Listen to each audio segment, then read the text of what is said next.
Hi, what fascinating times we live in. I recently got the dreaded text to confirm that I was COVID positive.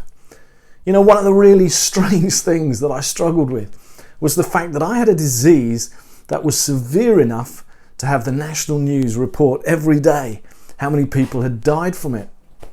It felt incredibly close to home. You know, I must say thanks to all those who prayed and offered support. What a great family the Frontline family is.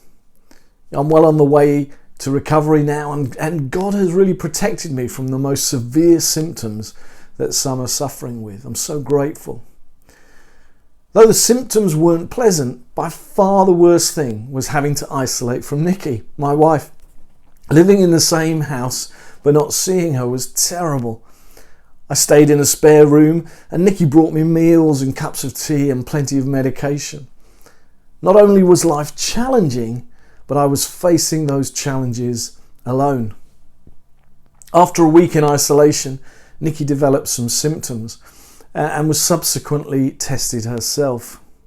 Sadly, the following day, she received the text to confirm that she too was positive.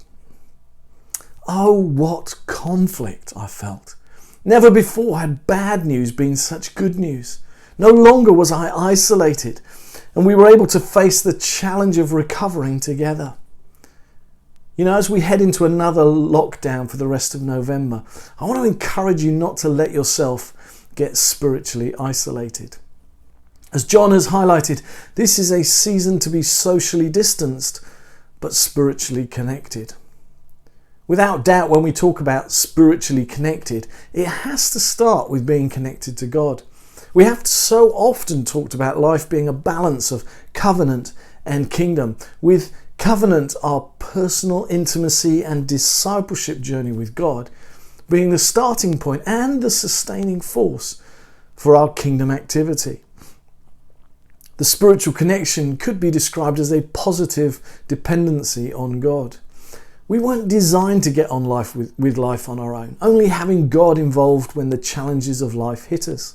You know, Jesus is for life, not just for a crisis. Song of Solomon 8:5 says, "Who is this coming up from the wilderness, leaning on her beloved?" This passage is talking about the people of God who have learned to live from a place of intimacy with God. They are the mature in faith, those who know God and have had their lives shaped by Him, often by wilderness or desert experiences. And far from these life-changing challenges crushing them, they've discovered some fresh and empowering about God in the hardest of things that life throws at them. You know, in reality, we all go through life events that could crush us, you know, like long-term illness or financial disaster or grieving a lost family member.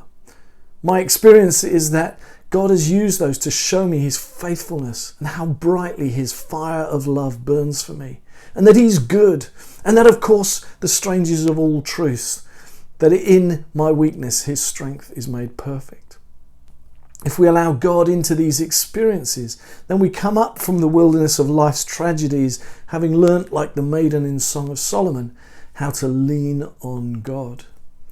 The Passion Translation uses the lovely phrase, clinging to her beloved.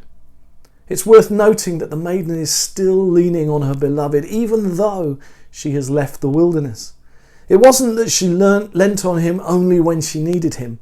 She learnt to live from a posture of leaning on him. You know, my prayer for you and my aspiration for myself is that we live all of life, the great bits and the horrendous bits, leaning on King Jesus, who loves us so completely and perfectly.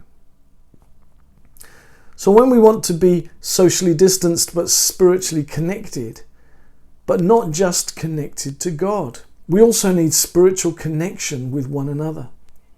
From Adam and Eve onwards, we see the model of being the people of God together. God chooses a people to reflect His glory. The church together is the bride of Christ. We are the chosen people, a people belonging to God.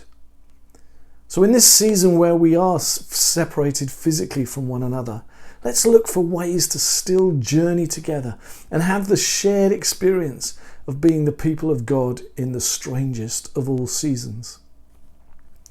Of course, this is more challenging when we can't meet up in missional communities or Sunday gatherings. But anything we can do to gain a sense of being on a journey together in this season, rather than simply wandering the hillside alone, is going to give us strength and courage to keep going. We've used the analogy in the past of the difference between the Roman and Celtic armies. The Roman army marched together when travelling from A to B. They set out at the same time, they covered the same piece of road. They heard a single command to start and to stop. But the Celtic army travelled in smaller groups. They headed in the same direction, but they journeyed at their own pace, covering land familiar to them with the clan they were closest to. You know, in this season of lockdown, our church life needs to be a bit more Celtic than Roman. We can't all march along together side by side, but that doesn't mean we aren't heading in the same direction. We can't all walk the same piece of road, but that doesn't mean we aren't all making progress on the same journey. You know, allow me to highlight a few practical things that you might want to consider. Missional communities are doing a brilliant job. Stay engaged with the activities happening in your community. You could follow the daily devotions and evening prayer times. You know, it's not only great to be hearing from God through these, but it's also great to be hearing God together, to be having God encourage us together, nurture us together. I'd really encourage you to watch the online gatherings each fortnight. Engage and comment where you can. It's always good to be encouraged by people's contributions. On Friday this week, the 13th of November, we'll be praying and fasting with churches across the nation that God will heal our land and bring an end to this pandemic. Why not join in with the prayer times we've planned? And if you can, fast along with us. And I'm sure you can think of many other ways to remain spiritually connected in this season. We are not in this alone, and we cannot do this alone.